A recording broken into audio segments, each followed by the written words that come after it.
Hello bachcho, let's discuss this question. Consider the following statements.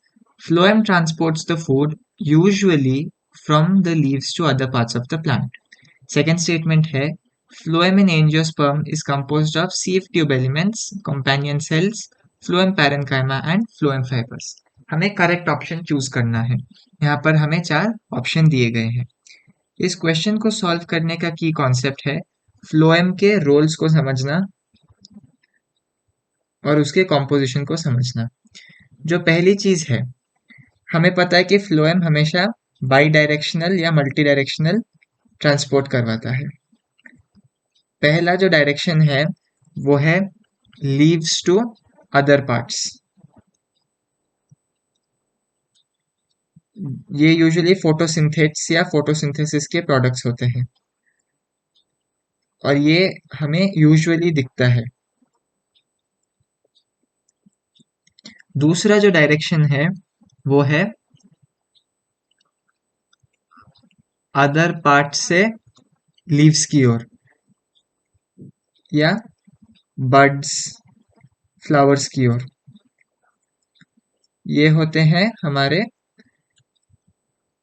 Special needs में, जैसे कि spring season हो जाए, जब विंटर पड़ जाता है तो हमें पता है कि पत्ते झड़ जाते हैं। उसके बाद स्टोरेज ऑर्गन से फूड मोबिलाइज करके डेवलपिंग लीव्स बड्स और फ्लावर्स की ओर लाया जाता है। तो ये स्पेशल नीड्स में होता है, लेकिन यूजुअली लीव से अदर पार्ट्स में जाता है। और यदि हम फ्लोएम की बात करें तो हमें पता है कि फ्लोएम में चार कंपोनेंट्स होते हैं ब्रॉडली स्पीकिंग। पहला होता है हमारा सीव ट्यूब्स, दूसरा होता है हमारा कंपेनियन सेल्स, तीसरा होता है हमारा फ्लोएम पैरेन्काइमा और चौथा होता है हमारा फ्लोएम फाइबर्स। यदि हम देखें तो ये तीन लिविंग होते हैं। सीव ट्यूब्स, कंपेनियन सेल्स और फ्लोएम पैरेन्काइमा लिविंग है और फ्लोएम फाइबर डेड है।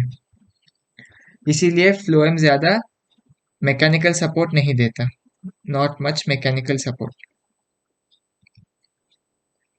मैकेनिकल सपोर्ट ज्यादा जाइलम देता है, इसलिए हम वुड को सेकेंडरी जाइलम कहते हैं और सेकेंडरी फ्लोएम नहीं कहते।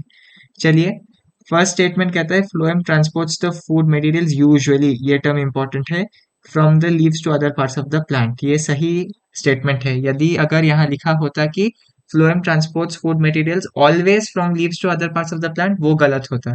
यहाँ पर यूजुअली कहा है, इसीलिए सही है। दूसरा स्टेटमेंट है phloem in angiosperm is composed of sieve tube elements, companion cells, phloem parenchyma and phloem fibres. ये भी बिल्कुल सही स्टेटमेंट है। फर्स्ट ऑप्शन है statement one is correct, two is incorrect, गलत। Statement one is incorrect, two is correct, गलत। Statements one and two are correct, सही। Both statements one and two are incorrect, गलत। तो on the basis of this discussion हम कह सकते हैं कि the correct option to this question is option C, both statements one and two are correct. Hope you have understood it well. All the best.